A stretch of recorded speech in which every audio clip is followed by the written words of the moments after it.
Hi, my name is Brandy Satterfield, and I will be demonstrating how to make a money rose. It was a hot July day in 2005 at the Candy Bouquet in Arkansas when a little old lady walked in and asked us if we knew how to make money roses. Amazingly as it is, we did not know how. I had been working there for over a month and had never heard of how to do a money rose. So I started asking her, if she could teach me. And she said that she didn't know how to make them either, that her daughter had looked it up on the internet and decided that that's what she wanted for her granddaughter's sweet 16 birthday present. So she printed off the instructions for her, and she had told me that she couldn't do it because it was too hard for her to roll the money with her fingers. So I asked her before she left if I could have the instructions, and I have been perfecting them ever since. So some of the supplies that you need money. The money, you need it to look more flat. Some wrinkles are good. Fresh, crisp money is really hard to work with. So you want it to be newer, but not machine washed and not crumpled and been through Lord knows what. So that's with that one. Then you need scissors, tape, floral tape. The green is the best. Wire cutters. They work really good for cutting the wires, helping you twist them in the end if it pokes your fingers. So those are really good to have handy. You need ribbon of some kind. 26 gauge wires. This is important because other gauge wires are going to be too bulky and they're going to make the rose look odd. And then you need some 16 gauge wire for an accent piece. You need a Hershey's Kiss, some little rubber bands, some Mylar,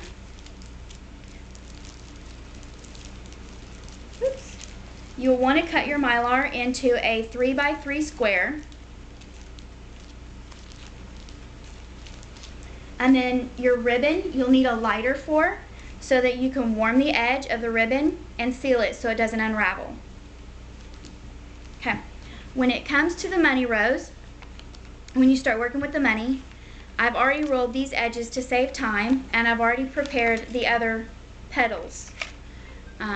So then what you're going to do is you're going to take the edge and you're going to start rolling it down with your fingers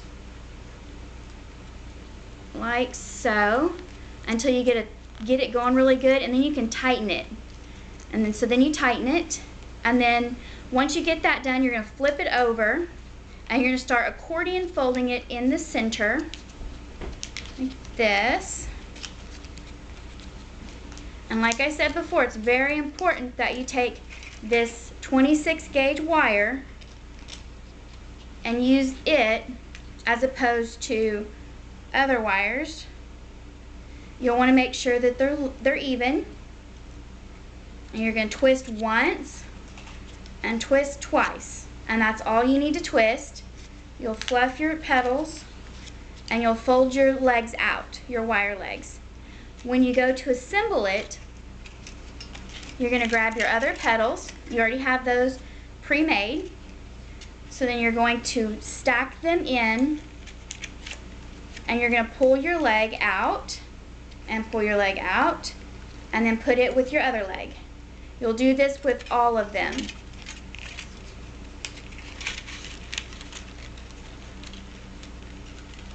I'm going to rush a little bit here just so that the process gets through.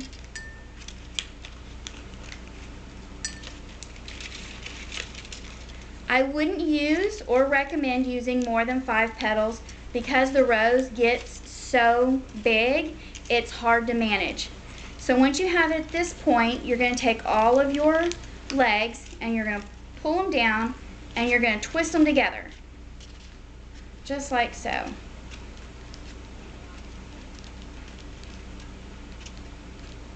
And since they're all fairly the same size, They're all going to come down to around the same point. You'll have a few that are out a little bit further than the last one, so that's where you're going to cut it at.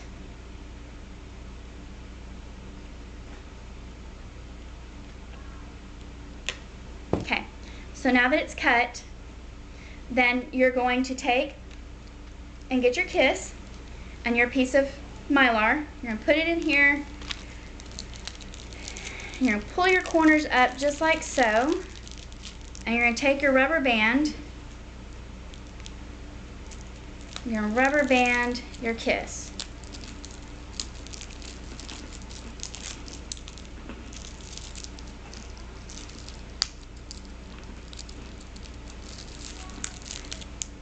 Okay, so then it has a little thing all pretty like right there. You're going to take and you're going to weave this in through the wire on your rose. I know you can't see this process, but I'll show it to you in just a second when I get it woven in. Okay, so you have your wire like this, and you're going to wrap it around your kiss to hold it in place.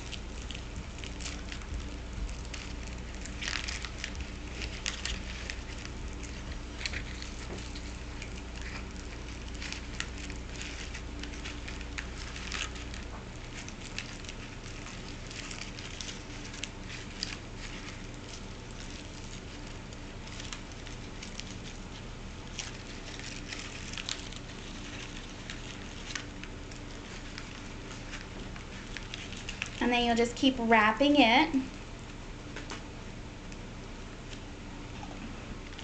then your wire cutters come in really handy right here at the end when you make a little bitty accent on it.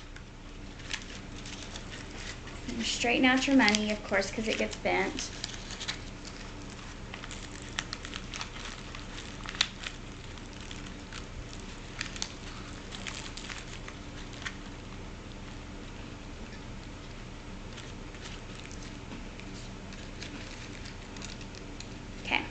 So now that you have this done, you're going to get your tape and you're going to wrap the stem to make it look like there's a little bulb.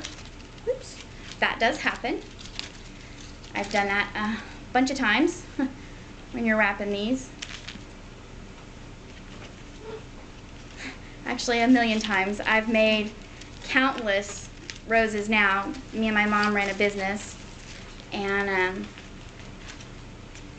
so then you'll wrap this around all the way to the end.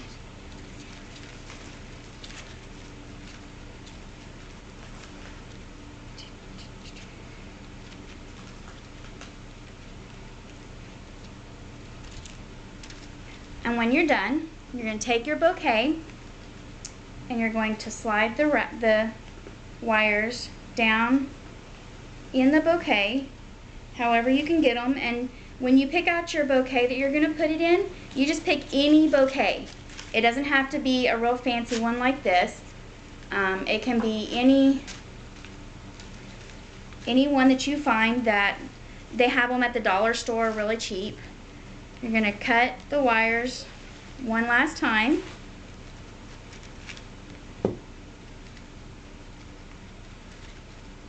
And then you're going to take your bow and you're going to tie it on. That's why you need two ribbons, one to make a bow and the other to tie it on.